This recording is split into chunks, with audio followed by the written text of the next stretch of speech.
Խանդանյան։ Շնորհակալություն։ Պարոն վարչապետ, մեր ընդդիմությունը, խորհրդարանական ընդդիմությունը եւ ընդդիմադիր այլ շրջանակներ մի կողմից մեզ մեղադրում են եւ մասնավորապես ձեզ մեղադրում են դատական իշխանության վրա ունեցած ազդեցության համար, դատարանները գրպանում պահելու համար, քաղաքական եւ տարբեր այլ գործիչների նկատմամբ հետապնդումներ սկսելու, կալանքներ տալու, քաղբանտարկյալների թիվը շատացնելու մեջ են մեղադրում, բայց մյուս կողմից նաեւ պնդում են, որ այդ դատական գործերը գնում եւ դատարաններում փշրվում են։ Օրինակ երեք Արծվիկ Մինասյանը ստեղ ասում էր, որ բոլոր դատական գործերը գնում եւ փշրվում են։ Այս երկու պնդումները տրամաբանական մտահանգման տեսանկյունից խնդրահարույց են, տրամաբանական չեն, որովհետև եթե դատարանները մեր գրպանում են, ապա ինչպես են այդ գործերը ինչպիսի մինչև վերջ մեր ուզածով, եթե մեր ուզածը դա է, չեն հասնում իրենց տրամաբանական ավարտին։ Ես կխնդրեի դուք ներկայացնեիք ձեր գնահատականը Հայաստանում դատական իշխանության անկախության վերաբերյալ։ Հարցին կպատասխանի վարչապետ Նիկոլ Փաշինյանը։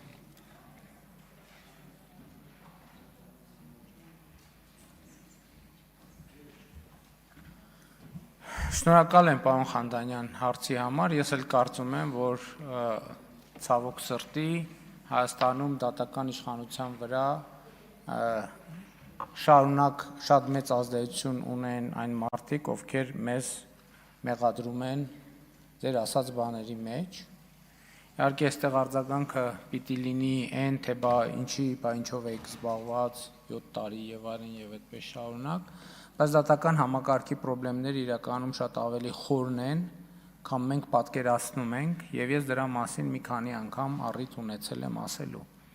Հիմա եկեք եւ գնանք եւ տեսնենք ժողովուրդը ինչ է ասում դատական համակարգի եւ դատական process-ների մասին։ Ժողովուրդը շարունակաբար խոսում է, որ դատական համակարգը ընդհանրապես այս թեման էլ կա, որին ես կարծում եմ, որ նոր սահմանադրությամբ մենք պետք է անդրադառնանք խնդրին, որովհետև տեսեք ասում ենք, որ դատական համակարգի անկախություն, մենք պետք է արձանագրենք, իսկ ինչ նկատի ունենք դա, ումից անկախ, որովհետև Հայաստանի Հանրապետությունում բոլոր իշխանությունների համար մի աղբյուր կա, այդ ժողովուրդն է։ Ես այսօր տեսնում եմ համակարգային խնդրեմ, որ մեր դատական իշխանությունը օրգանական կապ չունի ժողովրդի հետ։ Այսինքն ինքը մի կղզիացած վիճակ է, որը եւ այդ օրգանական կապի բացակայությունը լրջագույն խնդիրներ է ստեղծում։ Ինչպես այդ օրգանական կապի խնդիրը լուծել, դրա որոշ հատվածի ես անդրադարձել եմ, մասնավորապես խոսքը երթվյալ ատենակալների համակարգը ներդնելու մասին է,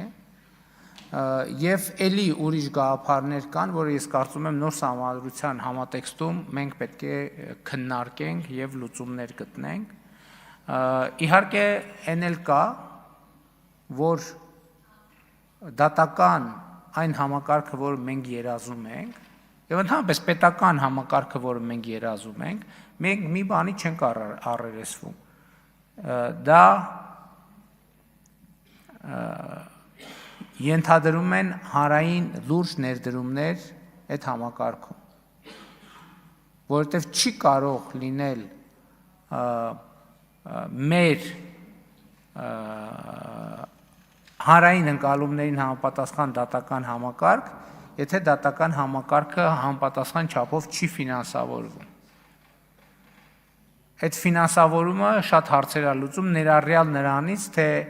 ում համար է դատական համակարգում աշխատանքը գրավիչ եւ ում համար գրավիչ չէ եւ այլն եւ այդպես շարունակ։ Այսինքն մեր դատական համակարգում, ընդհանրապես մեր պետական համակարգում, մեր երկրում խնդիրներ կան եւ շատ կան։ Ես երեք առիթ կամ նախորդ օր առիթ ունեցա ասելու, որ տենց ընկալում կա, որ իշխանությունը մի երևույթ է, որը պիտի բացատրի, որ ամեն ինչ փայլուն է, ամեն ինչ իդեալական է, ընդդիմությունն է մի երևույթ է, որը պետքա հիմնավորի հակառակը։ Ես այդ ընկալմանը համաձայն չեմ, որովհետև ոչ մեկ մեր չափ երկրի խնդիրներին չի տիրապետում պարզապես, չի տիրապետում։ մենք տիրապետում ենք խնդիրներին, մենք հասկանում ենք խնդիրները, մենք գիտենք նաև լուծումները, այլ բան, որ այդ լուծումները երբեմն չեն կարող իբնե դինել արագ։ Մասնավորապես նույն երթվել ատելակալների ինստիտուտի ներդրումը առանց նոր սահմանադրության պարզապես հնարավոր չէ։ Եվ ելի ուրիշ ընթացակարգեր եւ կանոնակարգեր։ Իմ կարծիքն է նա, որ Բարձրագույն դատական խորհրդի այսօրվա կառուցվածքը ինքը խնդրահարույց է իմ ասածի տեսակետից։ Ինքը չի ապահովում դատական համակարգի օրգանական կապը իշխանության միակ տիրոջ ժողովրդի հետ։ Հասկանում եք, ժողովուրդը իշխանությունը Հայաստանում պատկանում է ժողովրդին։ Բոլոր իշխան չի կարող տենց իշխանություն լինել, որը չպատկանի ժողովրդին։ Եթե ժողովրդին չի պատկանելու, կարող է պատկանի մի հատ ուրիշ երկրի կամ մի հատ երրորդ երկրի հատուկ ծառայության։ Իշխանությունը Հայաստանում եւ դրա համար եմ ասում, որ տեսեք, երբ որ խոսք է գնում այդ 4-րդ հանրապետության ու 3-րդ հանրապետության տարբերությունը ո՞րն է։ Տարբերություններից մեկը ես նշում եմ այն, որ 3-րդ հանրապետությունում շատ դեպքերում իշխանության պատկանելը ժողովրդին ֆորմալ բնույթ է կրում։ Ֆորմալ բնույթ է կրում։ Մենք այսօր դատավորների ընդհանուր ժողովին տվել ենք ընտրական իրավունք։ Ինչ կապ ունի դատավորի ընդհանուր ժողովը ընտրական իրավունքի հետ, ինչ կապ ունի։ Սա իմ կարծիքով անընդունելի բան է, ում լիազորությունն է օգտագործում։ Եվ կան այսպիսի հարցեր, որ մենք պետք է լուծենք, առանց իսկ դրա լուծումը էլի սահմանադրության փոփոխություններն էին, որը մենք նախաձեռնել էինք կոവിഡ്ի պատճառով տեղի չունեցան։ Բայց մենք հիմա պետք է գնանք նոր սահմանադրություն ընդունենք, որովհետև բաներ կա, որ մենք եթե ասենք ենթադրենք կեսից կիսվենք էլ չենք կարող անել գործող սահմանադրության կարգավորումների պատճառով։ Իսկ մենք չենք կարող ձև անել, թե մենք հարց լուծեցինք։ Դատական համակարգի հարցի լուծումը հետևյալն է. ստեղծել տեսանելի օրգանական կապ դատական համակարգի եւ իշխանության միակ տիրոջ ժողովրդի միջեւ։ Այսօր այդ կապը չկա, այդ կապը գոյություն չունի։ Դրա համար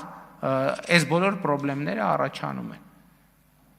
Ընդհանրապես ոչ մի հաշվետվողականություն չկա։